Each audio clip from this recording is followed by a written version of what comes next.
Quelle impression vous avez eue en revoyant ce film? Vous venez de le revoir? Non. Non, non. Bon, alors. Quelle impression? Oui. Écoutez, je l'ai vu sur un grand écran pour la première fois après 50 ans, à la fin du mois de novembre dernier. Et oui, j'ai l'impression que c'est une émotion. Pour plusieurs raisons. Tu vois une chose d'il y a 50 ans, tu réalises que, à part le premier assistant Denis Amar, le directeur photo Ricardo Aronovich, il y a toi comme survivant. Et ça fait mal. Mais un mal qui fait du bien. Parce que, bon, c'est la vie. Le film que vous venez de voir est une chose qui s'est passée en 3 étapes.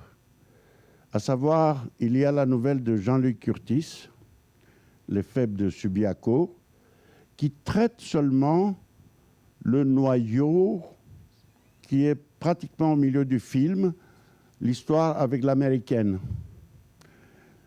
Ça se passe à Rome. Le personnage de Louise s'appelle Marthe, je crois. Elle est allemande. Elle enseigne l'allemand à Rome. Elle a une amie allemande. Et ce Luigi, il s'appelle dans la nouvelle toujours Luigi, c'est un garçon de ferme qui rêve d'avoir une voiture. Et la nouvelle finit donc après l'esclandre avec l'américaine. Marthe, Louise, lui achète une Fiat 500 et ils vont ensemble à Subiaco, la ville d'où il est parti. La deuxième étape, c'est le script de Jean-Louis Dabadi, qui n'est pas le film que vous venez de voir. À savoir, jusqu'à un certain moment, c'est exactement le scénario. Ensuite, après l'histoire avec l'américaine, Luigi s'en va, il disparaît, et ce que vous voyez à la fin, elle est sur un bateau avec Frédéric. Frédéric, je crois qu'elle s'appelle, non? Didi Perego, une comédienne italienne. Elles sont sur le lac d'Annecy, et en passant, elle aperçoit ce Luigi qui est en train de peindre des pédalos. L'histoire repart, elle lui achète la moto, ils décident de vivre ensemble, ils vont dans cette cabane en montagne, et un matin, elle dit « je vais faire des courses ». Il lui a appris à piloter la moto, elle s'en va toute seule. Lui, il reste au lit, en pyjama, et à un moment donné, il entend que la moto a eu un accident. Il sort en courant, il y a un lac pas loin, et Louise est dans l'eau. Et elle crie « Luigi, Luigi, sauve-moi, aide-moi ». Et lui, au bord du lac, il dit « Louise, je ne sais pas nager ». Et pourtant, ils se jettent dans l'eau et ils coulent tous les deux en s'embrassant. On a filmé ça à plusieurs reprises. Et comme la caméra n'était pas bien blindée, blimpée, dans le caisson, il y avait de l'eau qui rentrait. Et à la dernière prise, l'eau était froide, c'était octobre dans les Alpes. On avait des combinaisons et puis au-dessus, on avait les costumes. Elle en duffel coat, moi le pyjama. Et on nous mettait tout le temps de l'eau chaude dans... Oh, c'est horrible de faire du cinéma.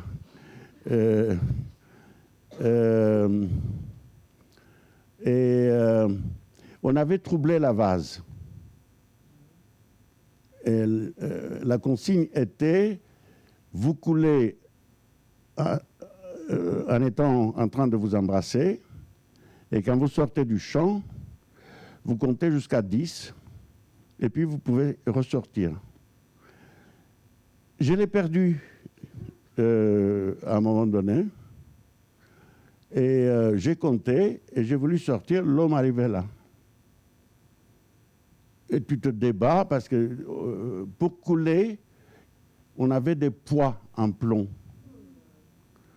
Et bah, tu te dis, c'est fini. C'est fini. Et finalement, j'ai réussi à sortir la tête. J'ai regardé autour, Jeanne n'y était plus, j'ai hurlé.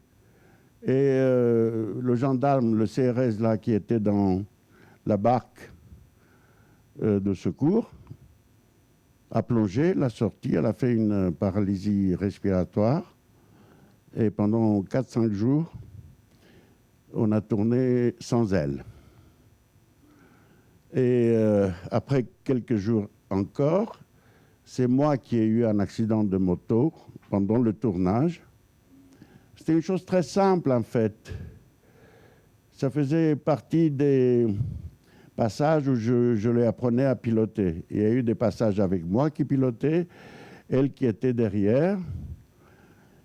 Et puis après le déjeuner, Jeanne est rentrée à l'hôtel et moi, je suis resté avec l'équipe et la doublure de Jeanne. Ma doublure n'était pas loin. Mais De Broca m'a dit, allez, il y a le soleil qui tombe, le temps que tu passes la combinaison, le casque, les bottes, tout ça, on n'en a plus de lumière. C'est très simple, il y a la fille qui va faire des passages. Elle doit éviter une voiture. Et la cascade était vraiment simple, à savoir, une voiture arrivait sur sa gauche, dans un virage de montagne, et notre moto arrivait sur notre droite, ce qui fait qu'on se trouvait face à face. Elle devait éviter la voiture et continuer. On a filmé à plusieurs reprises. Dans la voiture, c'était une Lamborghini, je crois, quelque chose comme ça. Elle était pilotée, c'était la voiture personnelle de Luciano Vincenzoni, l'individu qui a écrit tous les scénarios pour Sergio Leone, les dollars, et qui a dit, bah, c'est très simple, je fais cette cascade, il n'y a pas de problème. Et Philippe lui a dit à la doublure de Jeanne, à un moment donné, il n'y a pas assez de suspense, tu évites trop tôt la voiture. Et on est allé vers la voiture, elle a déboîté, elle s'est rappelée de l'indication, elle est revenue vers la voiture, et quand elle a voulu déboîter, il était trop tard. Sa jambe a été prise entre la moto et le pare-choc, double fracture, et moi j'ai fait un vol plané par-dessus la voiture, et j'ai eu tout le visage arraché. Je garde encore des traces. Mais là, tout de suite après, c'était assez grave. Et on m'a transporté à Albertville à l'hôpital. Quand je suis arrivé, on m'a arraché un masque de sang parce que l'accident, le cuir chevelu est très vascularisé et le sang coule en abondance. C'est spectaculaire.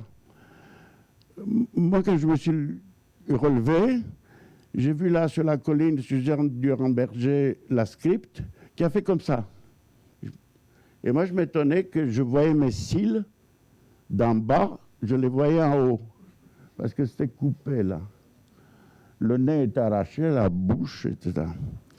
Et on m'a transporté quelques jours plus tard à la Salpêtrière. Et il y a eu des opérations, des choses comme ça.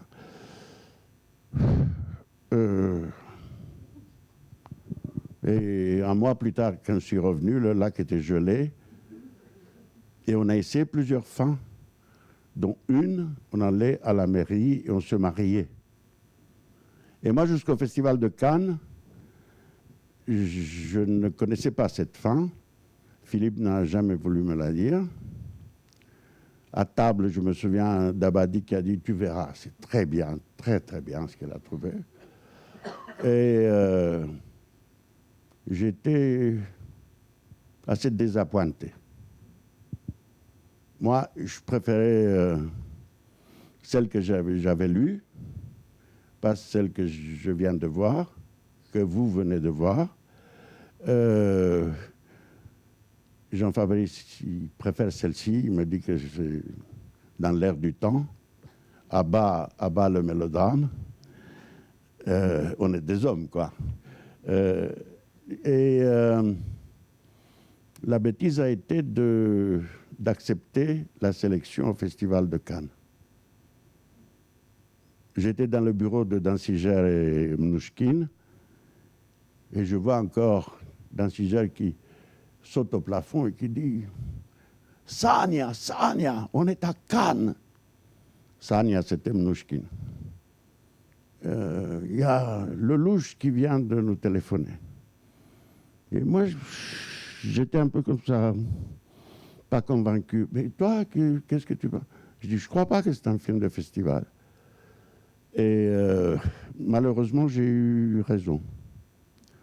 Parce que la sélection cette année-là, c'était La classe ouvrière va au paradis de Elio Petri, L'affaire Mattei, avec Gian Maria Volonté. Je crois que Volonté était dans les deux. Il y avait Psaume rouge, Yancho, Roma, Fellini, et malheureusement Piala aussi. Je dis malheureusement parce que c'était aussi mauvais que Les Feux de la Chandeleur et que Chère Louise pour un festival. J'étais dans le Midi, là où elle avait encore sa propriété à côté de la gare de Fresnay chez Jeanne Moreau.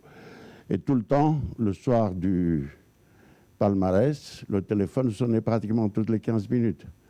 C'est toi qui as le prix d'interprétation féminine. Ce n'est plus toi. C'est Juliane qui a le prix de la révélation. Ce n'est plus lui. Et finalement, ça a été Jean-Yann. Parce que la France devait avoir quelque chose. Et avant la sortie du film, il y avait à l'époque, certains d'entre vous doivent se rappeler, Robert Chazal qui faisait une fois par mois une émission sur le cinéma, les films qui allaient sortir. Ils viennent sur le tournage, interview, etc., où ils filment des choses, des scènes en train d'être filmées. Et cette émission est passée juste avant la sortie parisienne. Et j'étais dans le taxi à midi, 11h. Et le chauffeur me dit à un moment donné, en regardant dans le rétroviseur, « Je vous ai vu quelque part. » Et puis on est arrivé à la conclusion que c'était l'émission de Robert Chazal. Mais comment s'appelle ce film? Je dis, chère Louise, il va sortir là à 14h. Oh, il est mauvais, hein? Je dis, mais pourquoi? Attendez, il est 11h ou midi, je sais pas quoi. Il sort à 14h, vous l'avez vu? Ah non, monsieur, moi, je suis dans le taxi et toute la journée, j'écoute la radio. Et on a dit que le film est très mauvais. Comment? Bah, ils avaient entendu déjà pendant le Festival de Cannes. Mais ça a été comme une cabale à Cannes. De Broca, moi, je n'ai pas participé à la projection qui a lieu le matin, qu'avec la presse. Et au début du film, vous vous souvenez, Jeanne est dans un cimetière à Varangeville. Elle dit « Oh, l'oiseau !» Et là, les rires ont déjà fusé. Il paraît qu'il y a eu même des gens qui ont sifflé, pas là tout de suite, mais plus tard. Quand ils font l'amour la première fois, et il y a un vol de cygnes aussi, ha ha ha ha, paraît-il, ils se sont bidonnés. Et alors que j'ai vu ça même dans un film de Visconti. Et à la conférence de presse, moi, je ne savais absolument rien de ce qui s'était passé. Ça s'est passé assez normalement. On a posé des questions, on a répondu. Et le soir, en projection avec des civils, pas avec des gens de la profession, ça a été un grand succès. Et je savais que ça allait se casser la gueule parce que il y avait sur la croisette Jean-Louis Bory qui écrivait dans le Nouvel Obs, Le Masque et la Plume, qui a mis la tête comme ça sur mon épaule et a dit « Pourquoi t'as fait ça ?» Je dis « Moi, je suis solidaire du film. » « Mais non, mais c'est pas un film de festival. » Je l'ai dit. Je sais. Chapier aussi m'a dit la même chose. Mais non, mais il fallait pas faire ça. Bon, il fallait pas, je l'ai fait. Et ça a été le plus grand bid auquel j'ai participé. C'était 60 000 entrées en première exclusivité. Non, le plus dur, ça a été pour Jeanne Moreau. Parce que le film, c'est elle. L'histoire a été écrite par Dabadi en pensant à elle. Jeanne n'avait plus tourné depuis 3-4 ans. Elle était, en plus, écrasée par des dettes énormes auxquelles participaient Cardin, Gérald Lebovici de Cher Media, etc., pour faire avancer les choses. Et pour elle, ça a été épouvantable. Pour De Broca aussi. De Broca l'a pris très très mal. Vous savez, on ne m'accepte pas, je dois faire seulement des comédies, etc. Voilà. Alors, petite question du coup. Jeanne Moreau, c'était un monstre sacré quand même à l'époque. Hein, pour le jeune comédien que vous étiez, c'était votre 3e film. Comment ça a été comment vous êtes senti face à Jeanne Moreau? Comment ça s'est passé sur le tournage? Quelle relation vous avez entretenue en fait à ce moment-là?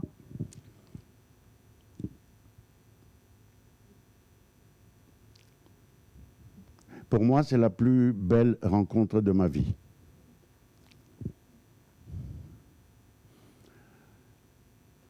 Comment? Vous avez dit?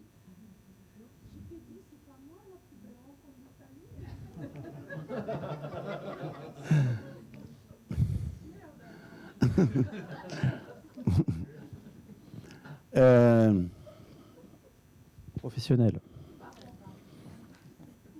Mais elle aussi, c'est professionnel et amical. Pourquoi? Parce que je suis né en Roumanie, dans une petite ville où je raconte ça aussi dans le bonus du DVD. Je ne vous pousse pas à l'acheter, je n'ai aucun intérêt financier là-dedans. Vous faites ce que vous voulez. Mais dans cette ville, je vois, étant adolescent, Cartouche, le film de Broca. Belmondo, Claudia Cardinale et le début de Jean Rochefort. Et comment penser que 5-6 ans plus tard, j'allais travailler avec lui. Plus tard, je suis étudiant à Bucarest et je vois Falstaff de Orson Welles. Jeanne est splendide. D'ailleurs, tous. C'est un film, à chaque fois, je ne sais pas pourquoi, il y a des larmes qui coulent quand je vois ce film, devant tant de beauté, perfection, scénario, comédien, tout. Pour moi, Falstaff, c'est un film immense. La règle du jeu aussi, hein, parce que tu m'as parlé de ça. Mais, en étant ici, voilà que quelques années plus tard, je travaille avec ces deux personnes. Je viens d'où je vous ai dit, et à l'école, j'avais fait 7-8 ans de russe, 6-7 ans d'anglais, 2 ans de latin. En arrivant ici, moi, je ne parlais pas un seul mot de français. Enfin, merci, bonjour, je t'aime, au revoir, quelle heure est-il, des choses comme ça. Mais pour quelqu'un qui est dans cette situation-là, que 2 ans après son arrivée, il se trouve face à des personnes qui l'admirent, c'est remarquable. C'est un immense cadeau. Vous m'avez posé la question sur Jeanne. Moi, je l'ai vue la première fois dans sa bibliothèque, où on a fait les essais filmés du film, rue du Cirque. Elle habitait à ce moment-là là-bas. Et puis, quelques jours plus tard, De Broca m'a téléphoné, elle a dit « Écoute, petit bonhomme, voilà, à l'unanimité, on a décidé que c'est toi. » Et est-ce que tu acceptes? Oui, j'accepte, évidemment. J'ai dit oui. Et en arrivant à Annecy, où on a été pendant tout le tournage, moi, je suis arrivé avec Philippe de Broca 3-4 jours avant le début. Et arrive Jeanne, qui dans le hall de l'hôtel me demande « Qu'est-ce que vous faites là ce soir ?» Je dis ben, « Je vais dîner. Accepteriez-vous qu'on dîne ensemble ?» Voilà, encore une fois, obligé de dire oui. Et elle m'a sorti un truc à un moment donné, en disant, voilà, pour moi, ce film est très important et j'ai besoin de vous, il faut qu'on soit comme les doigts d'une seule main. Aidez-moi. Jeanne Moreau qui demande à ce type venu de la banlieue de l'Europe, aidez-moi. J'étais obligé de dire oui. Et puis, je l'ai toujours dit, te trouver devant des gens comme ça, jouer, ça devient une chose très simple. Il faut écouter, regarder et répondre. Seule obligation, c'est d'apprendre le texte. C'est tout. Ce sont des gens qui, sans faire exprès, sans donner des leçons, te tirent vers le haut. Et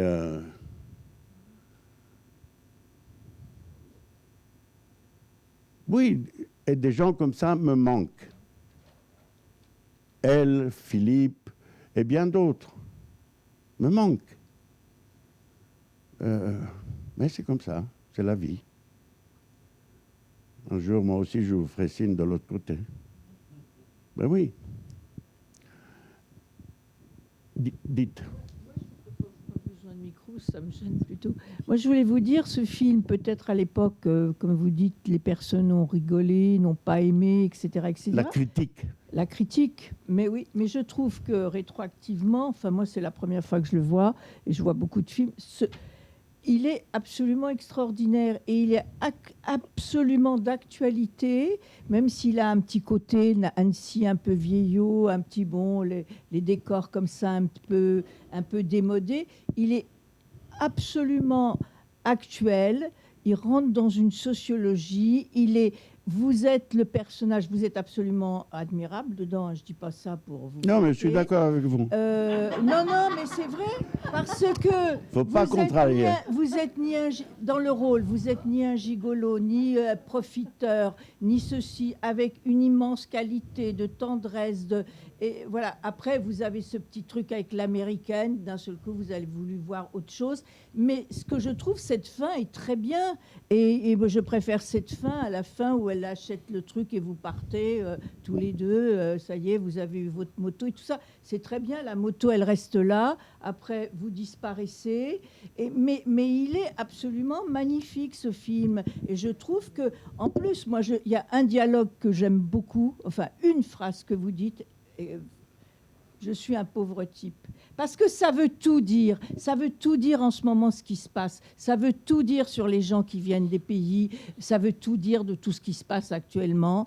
Et ben voilà, vous dites, et vous avez été pendant tout le film ce pauvre type, mais tellement admirable que les pauvres types sont admirables. Voilà, c'est tout ce que je veux dire. Et le film est très bien. Merci. Pourtant, je Vous connais savez, bien Jean-Louis Bory, c'était un ami. On l'a beaucoup vu, Jean-Louis Bory, à l'époque. J'aimais beaucoup ses émissions, mais je comprends très bien pourquoi il a parlé de ça, parce que lui, c'est un peu sur autre chose, etc., etc. non, mais Enfin, voilà. c'était pas un film politique dans une sélection où tout était politique et dans une époque où ça l'était. Voilà, oui. Mais ça me fait chaud au cœur ce que vous dites, parce que c'est la réplique qui me revient parfois dans la vie. À moi, je suis un pauvre type, je n'arriverai jamais à rien. Il n'y a que Zemmour qui fait un petit peu. Non, mais c'est vrai, sans vouloir faire de politique. C'est très d'actualité, ce film. J'espère qu'il va rester un peu sur les écrans quand même. Il va pas partir. Ici, oui. Et vous êtes là comme un lutin, vous avez une agilité, c'est incroyable. Et vous restez toujours dans un très bel amour, Mais il l'aime. L'amour, oui, mais pas uniquement l'amour homme-femme, amant, maîtresse. Ça va beaucoup plus loin avec votre naïveté comme ça, et on sent qu'effectivement, cette réplique, elle arrive vraiment, elle fait la. Oui, je suis. Voilà, c'est pour ça, mais en même temps, vous n'êtes pas du tout un pauvre type, c'est ça que je veux dire. Non, mais il est d'une inconscience conquérante. Il le fait sans méchanceté, c'est ce qu'il pense. Oui, mais bien sûr. Enfin, moi, je le sais. Et dès qu'il a un peu de pognon, il lui achète un chapeau. Oui, voilà, un chapeau. Quel chapeau. Elle est formidable. Oh, elle est gracieuse, elle est tout en finesse, tout en nuance. Et l'autre, sa copine est très bien aussi.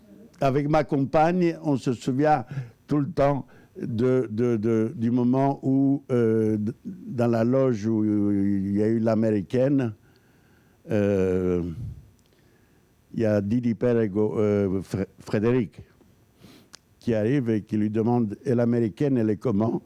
Et Jeanne prend un temps, puis elle se regarde dans la glace, elle fait « Épouvantable ». Mais le timing est juste, et tout est nuance comme ça. Et là,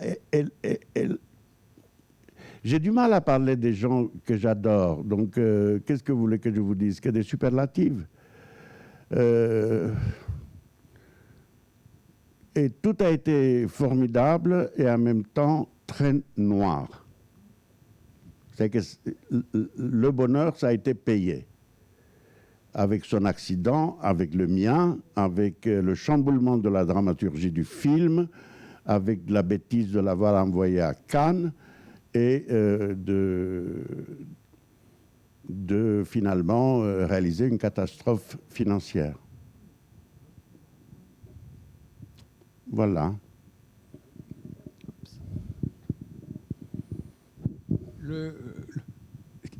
C'est curieux, le Luigi, c'est l'expression française de Louis, en fait. Donc il y a Louis et Louise, en fin de compte. Oui, mais dans la nouvelle, il s'appelle Luigi aussi. Oui, mais enfin, je veux dire que pour Louise et Louis. Louise et Luigi, c'est quand même une symétrie. Il y a une symétrie. Je n'y ai jamais pensé, mais vous avez, Ah ben oui. vous n'avez pas tort, oui.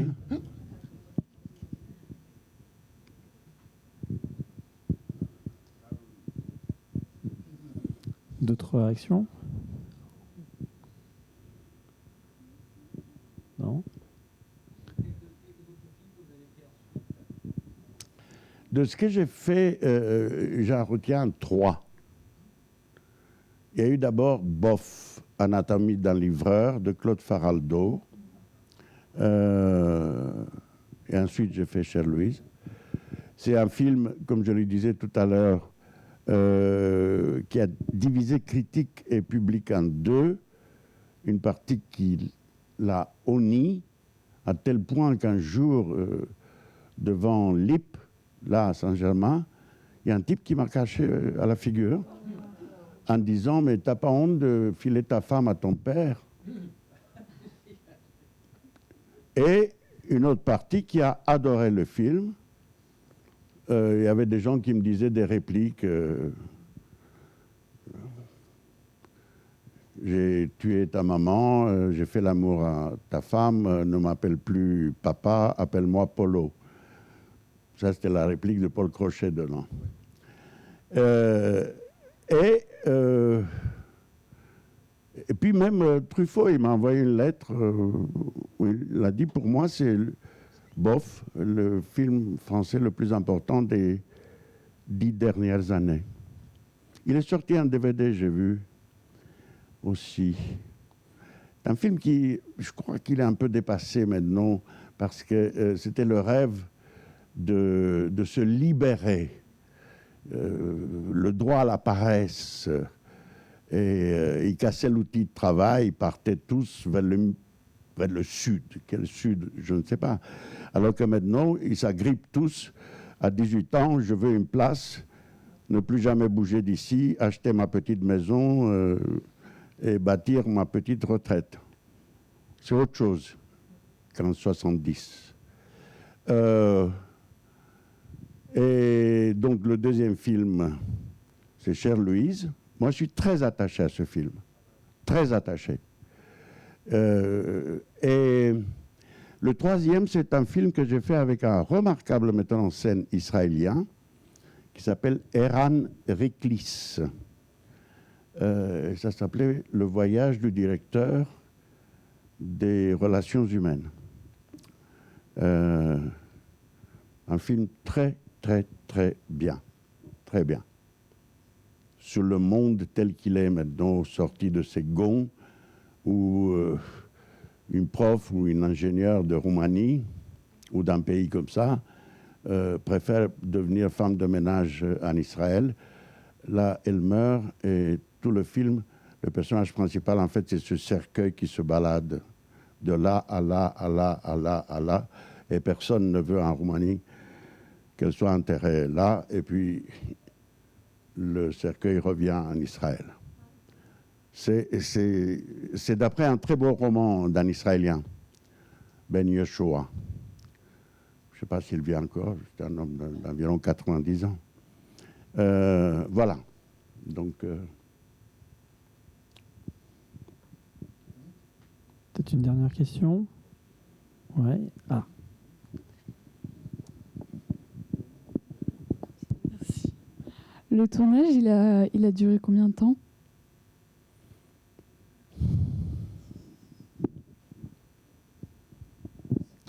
Environ 8 semaines, 8 ou 10. Lorsque j'ai eu mon... Je ne sais pas qui m'a posé la question, et Jeanne Moreau, elle était comment? Jeanne, hormis ses qualités de comédienne, je vais vous parler d'une chose, sa qualité humaine. J'ai l'accident, exit, hôpital d'Albertville, la Salpêtrière, etc. Tout au long de mon absence, de temps en temps, elle m'écrivait, Une deuxième chose, quand je suis revenu, elle avait tricoté une écharpe pour moi qui avait plus d'1,5 mètre. Mais la chose remarquable, c'est que le soir même de l'accident, la Lloyd, l'assureur du film, est arrivé à Annecy et ils ont dit combien de temps il a filmé? 1 semaine. Vous le virez, vous prenez quelqu'un d'autre. Même Philippe s'est couché. Et Jeanne s'est levée, elle a dit je quitte le film. Quelqu'un qui avait les dettes, qui n'avait plus tourné depuis tant de temps, elle a dit écoutez, depuis 7 mois, on cherchait quelqu'un. On a cherché en Italie, on a cherché en Espagne, on a cherché en France, en Angleterre. Il pensait à un moment donné à Leonard Whiting, le garçon qui avait joué Roméo dans le film de Zeffirelli, Roméo et Juliette. Et on l'a trouvé, lui, tout à fait par hasard, à la fin, après 7 mois. Les essais, et puis ce qu'il a fait pendant 1 semaine, nous montrent que le personnage, c'est lui. Si on commence avec quelqu'un d'autre, moi, je m'en vais. Eh bien, vous savez, la nature humaine est assez lâche. Et chez les comédiens, très lâche. Donc, voilà. Je ne peux pas oublier ça. Je ne peux pas. Vous avez des projets? Quels sont vos projets, je veux dire, pour le tournage? Tournage, aucun. Non, non. Non, je n'ai aucune proposition, non. Non. Non. Voilà.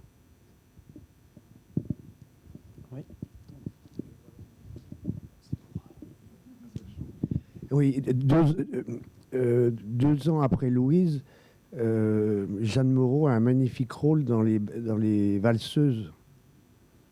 Oui.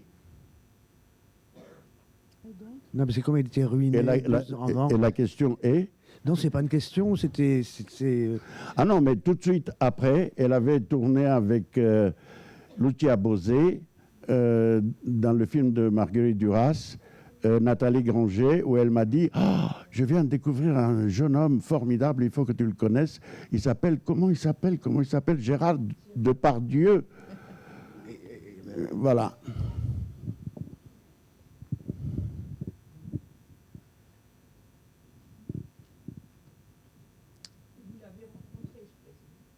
Oui, elle a fait un dîner chez elle, même plusieurs. Mais un soir, il y avait Gérard avec Elisabeth qui était enceinte. Et lui se précipitait tout le temps sur ce ventre dans lequel se trouvait Guillaume, le pauvre. Et l'embrassait comme ça, goulûment. Et moi, j'étais avec mon épouse et Jeanne. Donc, on était 5. Et puis, il y a eu d'autres dîners où il y avait plein de gens comme ça, Kiechman, etc. Toujours chez elle, là, rue du Cirque. Et oui, c'est... Non, bon. Dernière question. Pas. Bon. Monsieur Negulesco, puisqu'il n'y a plus d'autres questions. Merci infiniment d'être venu, d'avoir pour cette séance exceptionnelle.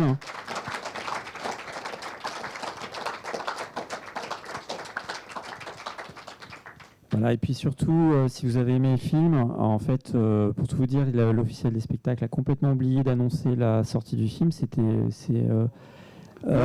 fait partie de la poisse que ce film traîne depuis... Donc surtout, si vous avez aimé le film, parlez-en autour de vous. Voilà, quoi. Il faut absolument que les gens puissent le voir. Comment 3 semaines, enfin au moins 3 semaines, voilà. Voilà.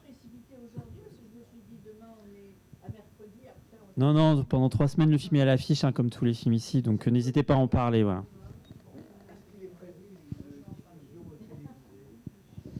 Une quoi? Une? Diffusion télévisée.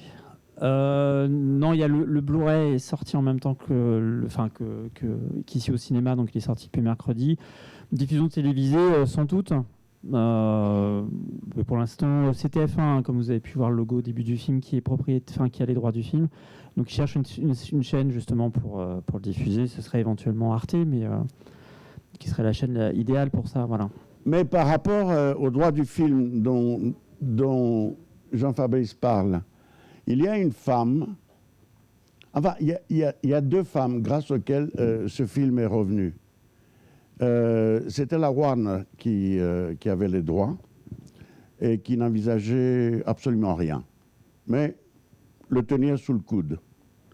La veuve de Philippe de Broca, Alexandra, avec quelqu'un qui s'appelle Marina Girard, se sont battus mais pendant environ 5 ans minimum pour que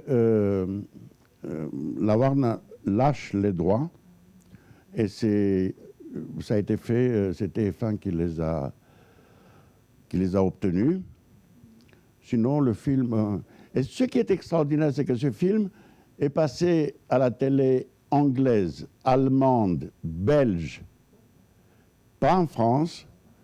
Et j'ai reçu des lettres des gens qui me demandaient photos, autographes, etc., etc. Donc, parlez-en. C'est surtout ça la leçon, en fait. Et encore une fois, Voilà. merci beaucoup d'être resté si tard. Au revoir.